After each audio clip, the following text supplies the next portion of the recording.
अब हम आगे बढ़ते हैं एक और टॉपिक के ऊपर, और आज हम घरों के बारे में और थोड़ी डिटेल में चर्चा करेंगे।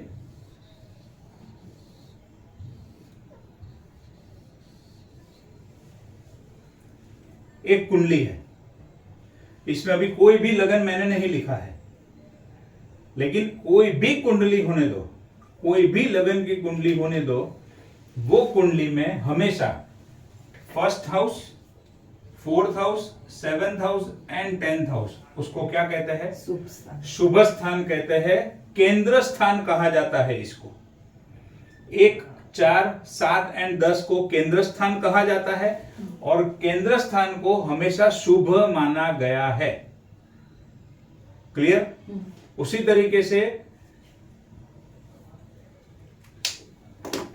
तरीके से फर्स्ट हाउस, 5th हाउस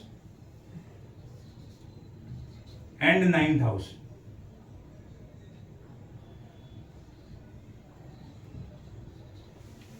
अगर आप देखोगे first house, 5th house and 9th house, ये ट्राइंगल बन रहा है। तो first house, 5th house and 9th house को क्या कहा गया है? त्रिकोण हाउसेस, ट्राइन हाउसेस कहा गया है। और फर्स्ट 1, 5 एंड 9 को भी शुभ घर माने गए हैं। यानी 1, 4, 7, 10 केंद्र स्थान, 1, 5 और 9 त्रिकोण, केंद्र के घर हो या त्रिकोण के घर हो, 1, 4, 7, 10 या फिर 1, 5, 9, इनको शुभ घर माने गए हैं। अब ये जैसे 1, 5, 9 का ट्राइन बना, उसी तरीके से अगर आप देखो तो second house, 6th house and 10th house का ट्राइन बन रहा है। Second house, 6th house and 10th house का ट्राइन बन रहा है। देखो, 2nd, 6, 10 ट्राइन बन रहा है। अब उसी तरीके से थर्ड हाउस के एंगल से देखो, अगर with respect to third house, तो यहां पर ये थर्ड हाउस का 3, 7, 11 ट्राइन बन रहा है। उल्टा सीधा टेढ़ा ऐसा ट्रायंगल। ये जो हमने ट्राइंगल पकड़ा 1, 5, 9, वो पहले फर्स्ट हाउस के विथ रिस्पेक्ट टू था, फिर सेकंड हाउस के एंगल से, फिर थर्ड हाउस के एंगल से। और अगर फोर्थ की मैं बात करूं यहां पे, तो ये देखो, ये 4th house, 8th house and 12th house, 4, 8, 12 का ट्राइन बन रहा है। तो किसी भी कुंडली के अंदर 1, 4, 7, 10 केंद्र स्थान है, शुभ माने गए हैं। 1, 5, 9, 2, 6, 10, 3, 7, 11 और 4, 8, 12 ये ट्राइन हाउसेस है, त्रिकोण के घर कहे गए हैं। अब देखो, इसके नाम भी है। 1, 5, 9 का नाम क्या है? धर्म त्रिकोण, क्योंकि 9th हाउस रिलीजन का है, 5th हाउस साधना का है एंड फर्स्ट हाउस तो खुद का है। अर्थ यानी पैसों से connected, second house, 6th house and 10th house. 6th house में से जॉब आती है, job 6th house, second house पैसा, 10th हाउस कर्म। तो यानी ये ट्राइन कौन सा बन गया? ये ट्राइन मनी एंड कैरियर से कनेक्टेड ट्राइन बन गया। इसको क्या कहते हैं? अर्थ त्रिकोण। उसी तरीके से काम यानी इच्छाएं, डिजायर्स, विशेष, भोग सुख। तो third house, 7th house and 11th house. 7th house relationship का है। तो 3, 7 एंड इसके बहुत सारी डिटेल में है, उतनी अपने को जरूरत नहीं है, इसीलिए मैं आपको ये समझा रहा हूं। बाकी लंबा लंबा बोलना है तो बहुत बोल सकते हैं। तो third house, 7th house and 11th house जो है उसको क्या कहा गया है? काम त्रिकोण। और कनेक्टेड किस चीज के साथ में है? डिजायर, विशेष एंड भोग सुख। 7th हाउस रिलेशनशिप का, 11th हाउस डिजायर का, इच्छाओं का। तो ये पूरा एक टाइम बन गया। और 4, 8 एंड 12, 4, 8 एंड 12 कौन सा त्रिकोण है? मोक्ष त्रिकोण है। 4, 8, 12 connected with spirituality and liberation, मुक्ति के साथ एंड स्पिरिचुअलिटी के साथ में कनेक्टेड है। किसी भी कुंडली में छठा घर, 8वां घर और 12वां घर, 6, 8, 12 को त्रिक हाउसेस कहे गए हैं। त्रिक हाउसेस, छठा, 8वां एंड 12वां, दे आर कंसिडर अशुभ, अशुभ स्थान, अशुभ घर, अशुभ भाव हाउस, और या फिर कह दो मेलेफिक हाउस। तो कभी भी त्रिक हाउसेज अगर मैं पढ़ाते बोलता हूं तो क्या समझना है, छठा, आठवां या 12वां की बात हो रही है। 6, 8, 12 त्रिक हाउसेज। क्योंकि छठा घर किस चीज का है, चैलेंजेस का, डिजीज का, बीमारी का, शत्रुओं का। 8वां घर दुख, दर्द, पीड़ा, प्रॉब्लम। एंड 12th हाउस है जेल, हॉस्पिटल, आइसोलेशन, सेपरेशन, व्यय। तो आमतौर पे छठा घर, 8वां घर एंड 12वां घर नेगेटिव माना गया है, और उसके कॉम्बिनेशन को या उसमें से कोई भी घर को क्या कहते हैं, त्रिक हाउसेज कहते हैं। त्रिक हाउसेज मतलब 6, 8, 12। त्रिक हाउस मतलब या तो छठा घर, या तो 8वां घर, या तो 12वां घर। फिर हम लोग ऊपर जो पढ़े वो 8, 12 वो शुभ है, तो वापस इसमें फिर घर को देखने के अलग अलग एंगल है। तो अभी जो नाम मैं बता रहा हूं वो पहले समझ लो, उसके बाद में जैसे जैसे जहां पर जरूरत पड़ेगी उस तरीके से आएगा। अब त्रिषडाया हाउसेस, त्रिषडाया हाउसेस कौन से घर को बोलते हैं, 3rd house, 6th house and 11th house. 3, 6 and 11 इसको कौन सा कहा गया है, त्रिषडाया हाउसेस। अब देखो 6 ऑलवेज एंड नॉर्मली कंसीडर अशुभ, बैड हाउस या फिर मेलेफिक हाउस। त्रिषडाया घर को भी अशुभ कहा गया है, त्रिक हाउसेस को भी अशुभ कहा गया है। छठा घर आप देखोगे तो दोनों के अंदर आता है, त्रिक में भी आता है, त्रिषडाया में भी आता है। छठा घर कैसा है, छठा घर को नेगेटिव रिजल्ट देना है तो साथ में 8, 12 का सपोर्ट मिलेगा तो नेगेटिव बन जाएगा, लेकिन साथ में कोई पॉजिटिव घर का सपोर्ट मिला तो पॉजिटिव बन जाएगा। इसके लिए वो दोनों के अंदर आता है, बट 8, 12 तो कंफर्म नेगेटिव है ही है। आई बात समझ में? अभी इसका लॉजिक समझो पहले। 6th house is normally consider bad house, छठा घर ऐसे भी हम बैड गिनते हैं। अब अगर आप 11th हाउस की पोजीशन देखो तो छठे घर से देखो, 1, 2, 3, 4, 5, 6, ये छठा घर। छठे घर से छठा घर कौन सा है, 11वां घर। यानी छठा घर तो खराब है ही है, उससे और ज्यादा पावर उससे छठे घर से जो छठा घर आता है उसके अंदर आ गई। इसके लिए 11th हाउस को, केपी में हम 11th हाउस को बाय डिफॉल्ट बहुत अच्छा शुभ मान लेते हैं, लेकिन यहां पर जब कोई प्लैनेट की दशा आती है तो उसके अंदर हम इसको त्रिषडाया घर को नेगेटिव मानते हैं। बट उसमें भी कौन सा प्लैनेट बैठा है, किसकी दृष्टि है, वो सारा खेल समझना है। अभी जो मैं पहले बेसिक समझा रहा हूं वो समझ लो, अभी कोई जजमेंट लेना नहीं है, ठीक है। तो छठे घर से छठा घर है 11वां घर, छठा घर है शत्रुओं का। तो और एस्ट्रोलॉजी में एक सिद्धांत है भवत भवम, जिसको बोलते हैं कि जो घर है उससे उतने ही घर आप अगर आगे जाते हो तो ये जो घर से आपने शुरू किया था उसकी पावर बढ़ जाती है। यानी कि छठे घर से अगर मैं 6 घर काउंट करूं, 1, 2, 3, 4, 5, 6, तो 11वां घर आता है। तो 11वें घर के अंदर छठे घर की पावर और बढ़ जाती है। अगर छठा घर समझो फॉर एग्जांपल 100 रुपीज का नुकसान करवा सकता है, तो छठे से छठा 11वां घर 200 का नुकसान भी करवा सकता है। एक लेवल पे समझने के लिए मैंने आपको एग्जांपल समझाया, ये हकीकत नहीं है, बट एक समझने के लिए मैंने आपको समझाया कि छठे घर का एनहांस वर्जन कौन सा है, 11वां घर। उसी तरीके से 8वां घर पीड़ा का है। अब 8वें घर से 8 घर गिनो, 1, 2, 3, 4, 5, 6, 7, 8, तो कौन सा आया, 3rd। 8वां घर पीड़ा का है, 8वें घर से 8वां घर जाने पे आता है 3rd हाउस। तो इसीलिए यहां पर 6th house, 3rd house and 11th house जो है उसको खराब माना गया है, क्योंकि 8वें भाव की पावर 3rd हाउस में और बढ़ जाती है, छठे घर की पावर 11th हाउस में और बढ़ जाती है। तो ये हो गए त्रिषडाया हाउसेस। एंड त्रिषडाया हाउसेस का एक नॉर्मल सिंपल प्रिंसिपल याद रखो, त्रिषडाया हाउसेस उसकी दशा जब आती है तो आपको फाइनेंशियली तो अच्छे गेन्स हो जाते हैं, पैसों के मामले में आपको अच्छा खासा ग्रोथ मिल जाता है, लेकिन वो रिलेशनशिप को या फिर हेल्थ को बहुत खराब करता है। इतना अभी समझ लो, फिर जैसे जैसे दशाओं का टाइम आएगा हम समझेंगे उसको। फिर है एक उपच्य हाउसेस। उपच्य हाउसेस कौन से है, 3rd house, 6th house, 10th house and 11th house. 3, 6, 10, 11 ये कौन से घर है, उपच्य हाउसेस है। उपच्य का मतलब क्या, समय के साथ बढ़ने वाला, समय के साथ ग्रोथ होने वाला। तो वैसा घर कौन सा है, समथिंग विच ग्रोज एक्सपोनेंशियली, समय के साथ बढ़ना। Not good not bad, depends on friendship and enmity. कौन सा प्लैनेट बैठा है, शत्रु है, मित्र है, उसके ऊपर इसका रिजल्ट आधारित है। मेलेफिक, बेनिफिक, शत्रु, मित्र, वो सब देखना पड़ेगा। तो अभी तक हमने शॉर्ट में बता देता हूं, रिपीट कर लेता हूं, क्या समझा। 1, 4, 7, 10 केंद्र हाउसेस शुभ माने गए हैं। 1, 5, 9 त्रिकोण हाउसेस शुभ माने गए हैं। अलग अलग ट्राइन हाउसेस है, 1, 5, 9, 2, 6, 10, 3, 7, 11, 4, 8, 12, ये अलग अलग ट्राइन है। मोक्ष त्रिकोण, धर्म त्रिकोण, अर्थ त्रिकोण, काम त्रिकोण, इस तरीके से। फिर हमने देखा 3, 6, 10, 11 उपच्य हाउसेस, 6, 8, 12 त्रिक हाउसेस एंड 3, 6, 11 त्रिषडाय हाउसेस। Clear picture.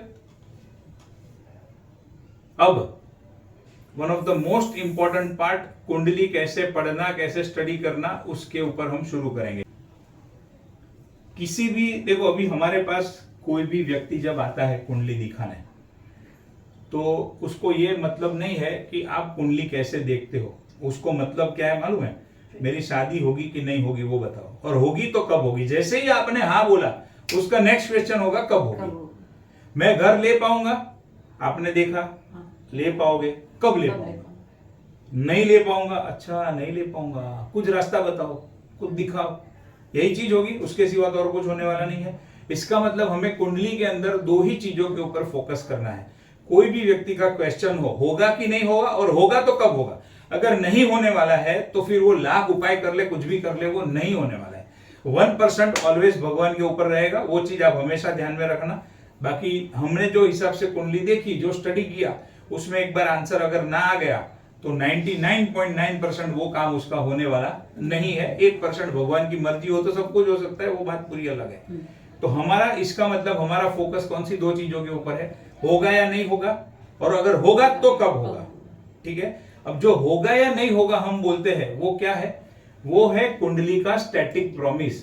स्टैटिक मतलब फिक्स, कि ईश्वर ने इसको क्या फिक्स करके दिया है जब वो ऊपर से आया तभी। घर लेने का फिक्स किया है, संतान का फिक्स किया है, बच्चे अपना शादी का फिक्स किया है, पढ़ाई का फिक्स किया है, क्या फिक्स किया है।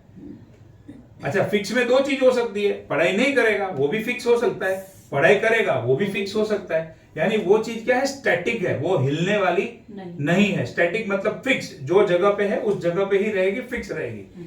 तो क्या है, उसको क्या बोलते हैं, स्टैटिक प्रॉमिस। क्या होगा क्या नहीं होगा, क्या मिलेगा क्या नहीं मिलेगा, ये सारी चीजों को अगर हमें देखना है तो हमें स्टैटिक प्रॉमिस को स्टडी करना पड़ता है।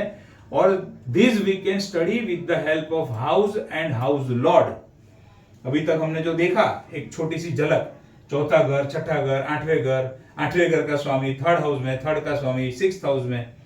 तो घर को और घर के स्वामी को स्टडी करके हम ये पता लगा सकते हैं कि ये व्यक्ति को कोई चीज मिलने वाली है या नहीं मिलने वाली है, इसको, इसके जीवन में कोई घटना घटित होने वाली है या नहीं होने वाली है।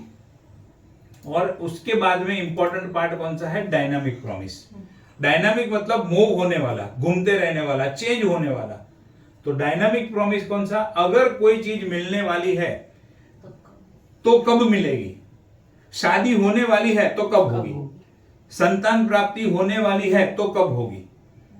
तो स्टैटिक प्रॉमिस क्या बताता है, क्या मिलेगा क्या नहीं मिलेगा, कब क्या मिलेगा, क्या घटित होगा क्या घटित नहीं होगा। डायनामिक प्रॉमिस क्या बताता है, अगर कोई चीज होने वाली है तो कब होगी, अगर कोई चीज मिलने वाली है तो वो कब मिलेगी। टाइमिंग इसको बोलते हैं, टाइमिंग ऑफ इवेंट। होना होगा तो कब होगा, सिंपल। तो अगर कोई इवेंट होने वाला है तो वो कब घटित होगा, this we can study from dasha. अब इसके अंदर हम आज से जो शुरू करेंगे, सबसे पहले शुरू का जो 3-4 लेक्चर है उसमें हम क्या देखेंगे कि स्टैटिक प्रॉमिस कैसे फाइंड आउट करना। क्योंकि अगर कोई चीज ने ना बोल दी है तो आगे दशा देखने का मीनिंग ही नहीं है, चाहे कुछ हो जाए वो मिलने वाला नहीं है उसको। बट अगर कुछ चीजें हाँ है तो फिर कब होगी।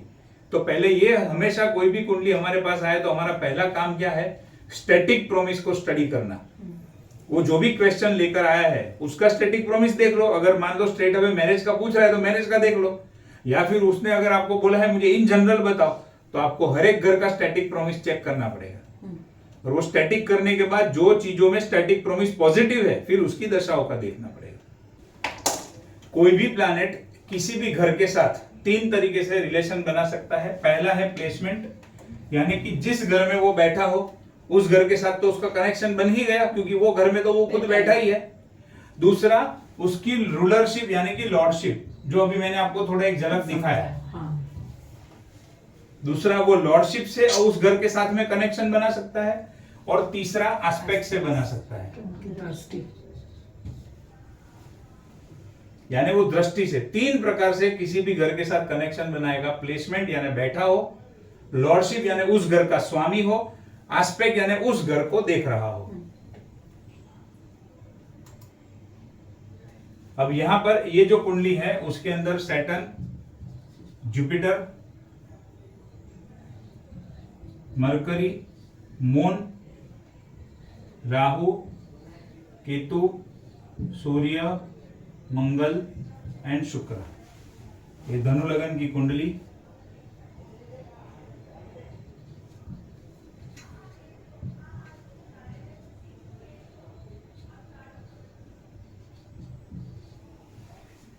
चलो, अभी 9 प्लैनेट है। राहु केतु को अभी फिलहाल नहीं लेंगे, तो 7 प्लैनेट है। 7 प्लैनेट में से 4 का आप बताओ, 3 का आप बताओ, ठीक है। अभी शुरू करते हैं मर्क्यूरी से। तो मर्क्यूरी के पास, मतलब अभी वो तो आपको समझ में आ गया, रूलरशिप, लॉर्डशिप। अभी ये तीनों 3 एंगल से हमें देखना है। तो मर्क्यूरी ये कुंडली में कौन से घरों के साथ में अपना रिलेशन बना रहा है। सबसे पहला पकड़ो प्लेसमेंट को, बराबर है, बोलो प्लेसमेंट कहां पर है। प्लेसमेंट है 3rd हाउस में। दूसरा, स्टेप बाय स्टेप जाओ। प्लेसमेंट 3rd हाउस में है, बैठा तो कोई भी एक ही जगह पर होगा, तो वो तो मैटर खत्म हो गया। लॉर्डशिप, अभी इसमें सूर्य चंद्र के पास 1-1, बाकी के सबके पास 2-2। तो लॉर्डशिप मर्क्यूरी के पास कौन सी है। 7th and 10th। And aspect, mercury की दृष्टि कितनी। मर्क्यूरी की एक ही दृष्टि, कौन सी। 7। तो 7 दृष्टि के हिसाब से कौन सा घर। 10वां।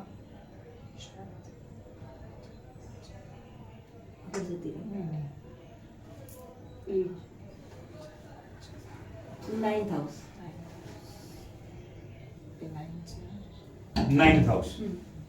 प्लेसमेंट के हिसाब से 3rd हाउस में बैठा है। लॉर्डशिप, रूलरशिप, स्वामित्व, उसके पास है आधिपत्य। ये सब दुनियादारी के वर्ड है। अधिपति करेंगे, अधिपति किधर से आया, लेकिन उसका मीनिंग यही है कि रूलर कौन सा है। तो 3rd house and 10th house, ठीक है, क्योंकि मिथुन राशि एंड कन्या राशि। एंड दृष्टि, मर्क्यूरी की एक ही दृष्टि होती है, 3rd में बैठा है तो 9वें को देखेगा।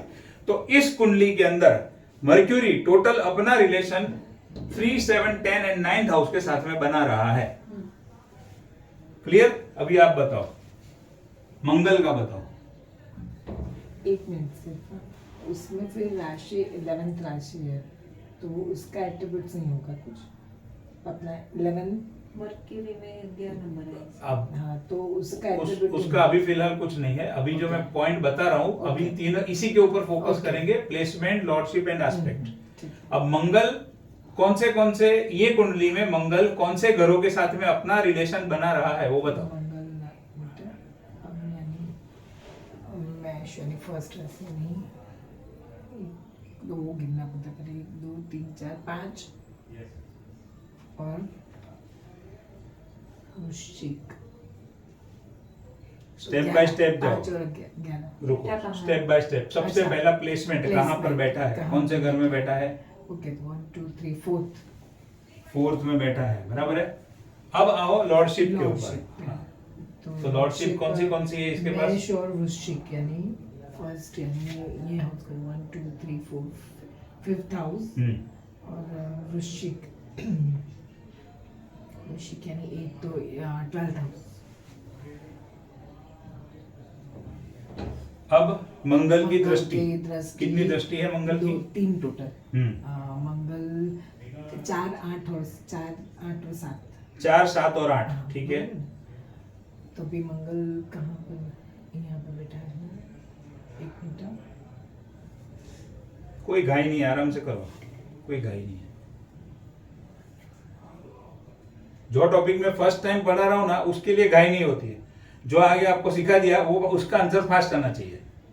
1 2 3 4 અને એકચ્યુઅલી જે હાઉસીસ માં કન્ફ્યુઝ થઈ છે.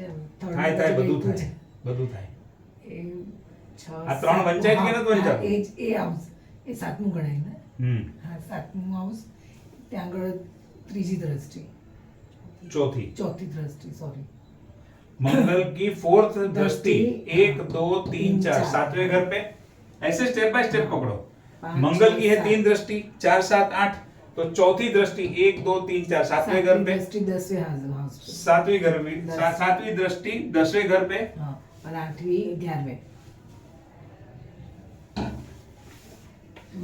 अब आया समझ में। एक मंगल प्लैनेट यहां पर बैठ के कुंडली के 6 घरों को कंट्रोल कर रहा है। चलो अभी आप चंद्र का बताओ। चंद्र बैठा है थर्ड हाउस में।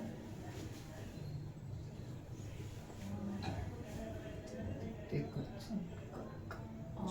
एट्थ हाउस लॉर्डशिप का और उसकी सातवीं दृष्टि 1 2 3 4 5 6 7 सॉरी नाइन्थ हाउस। चलो अभी आप सूर्य का बताओ। सूर्य यानी સિંહ રાશિ 5 એટલે પહેલા સૂર્ય તો ક્યાં બેઠો છે પહેલું બીજું ત્રીજું ચોથું 4th हाउस में बैठा है इसकी एक ही है वो तो कौन सा है ये 5th तो दृष्टि पे क्यों चले गए? एक मिनट, दृष्टि पे क्यों? पहले लॉर्डशिप पे आओ। लॉर्डशिप हाँ वो लॉर्डशिप हाँ ओके 5th એટલે એક હોતું છે અહીંયા 8 નવમું છે ને નવમું હાઉસ આ 10 हाँ આ क्या? नहीं એને તો પહેલા हाँ। બતાવ્યું हाँ એ નવમું હાઉસ ને હા 9th હાઉસ અને સૂર્યની દ્રષ્ટિ મંગળ ગુરુ અને તો મંગળની નહીં આની એક જ છે 7 જ સૂર્યની તો 1 2 3 4 5 6 ને 7 10મું હાઉસ चलो आप जुपिटर का बताओ।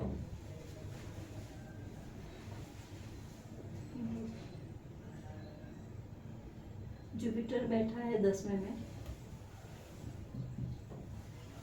जुपिटर की राशि 9 और 12 फर्स्ट हाउस एंड 12 है 4th हाउस।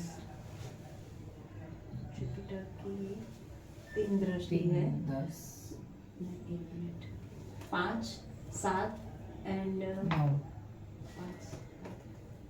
9 5 7 9 तो 1 2 3 4 5 सेकेंड हाउस 7 4th हाउस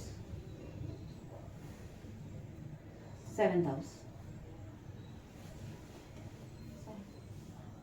नौमी नो सॉरी 10 हाँ 6th हाउस। चंद्र थर्ड हाउस में बैठा है, एक ही राशि है कर्क राशि 8वें घर में है तो लॉर्डशिप 8th हाउस की है। दृष्टि चंद्र के पास एक ही है तो थर्ड में बैठ के 9th को देख रहा है तो यानी 3 8 एंड 9 को रूल कर रहा है। मतलब 3 8 एंड 9 के साथ में कनेक्शन बना रहा है, रिलेशन बना रहा है मून। सूर्य बैठा है 4th में, उसके पास लॉर्डशिप है 9th हाउस की क्योंकि 9th हाउस में सी राशि है और उसके पास भी एक ही दृष्टि है तो 4th में बैठा है 10th को देख रहा है तो सूर्य ने कनेक्शन बनाया 4 9 और 10 के साथ। अब जुपिटर बैठा है 10th में तो प्लेसमेंट आ गया। उसकी लॉर्डशिप जुपिटर की 2 राशि धनु राशि एंड मीन राशि। धनु राशि फर्स्ट हाउस, मीन राशि 4th हाउस तो 10 1 4 3 दृष्टियां 5th हाउस 5वीं दृष्टि 7वीं दृष्टि 9वीं दृष्टि। 5वीं दृष्टि 10वें में बैठ के 5वीं दृष्टि से सेकंड हाउस को देख रहा है, 7वीं दृष्टि से 4th हाउस को देख रहा है, 9वीं दृष्टि से छठे घर को देख रहा है तो 10 1 4 एंड 2 4 6 ये हो गया जुपिटर का। क्लियर? अभी आप शनि का बताओ।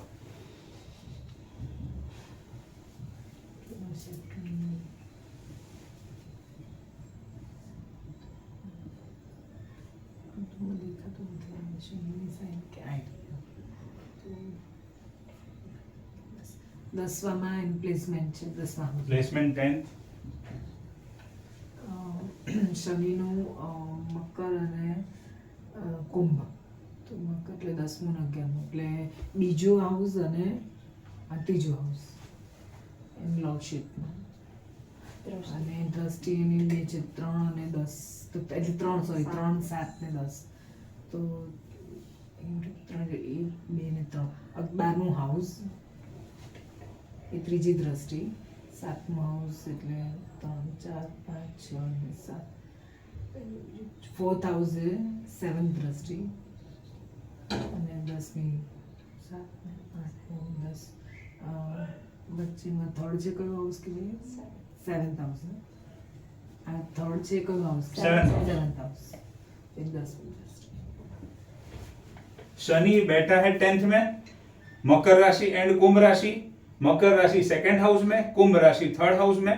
तो 10th में बैठा है, 2nd एंड 3rd में रूलरशिप है यानी कि लॉर्डशिप है, और दृष्टि या 3 7 10 तीसरी दृष्टि से 12वें घर को देख रहा है, 7वीं दृष्टि से 4थे घर को देख रहा है, और 10वीं दृष्टि से 7वें घर को देख रहा है। कौन बच गया? वीनस। बोलो। वीनस बैठा है चौथे में, 4th हाउस में, 6th house and 11th house lordship का, और उसकी एक ही दृष्टि है 7, तो 10th हाउस। अब होगा क्या? ये क्यों निकालना पड़ता है, ये क्यों हमें ध्यान में होना चाहिए? During the dasha period of a planet it activates the houses to which it is connected. इसका मतलब क्या कि जब भी ये व्यक्ति के जीवन में अगर मर्क्यूरी की दशा आएगी तो कौन से घर उसके जीवन में एक्टिवेट होंगे? 3rd house, 7th house, 10th house and 9th house activate होगा। ये व्यक्ति के जीवन में जब शनि की दशा आएगी तो कौन से घर एक्टिवेट होंगे? 10th house, 2nd house, 3rd house, 12, 4 and 7। अब इससे हम क्या जजमेंट लगा सकते हैं? दशाओं का सब्जेक्ट है, डिटेल में है, एक खाली थोड़ा सा हिंट थोड़ा देता हूं।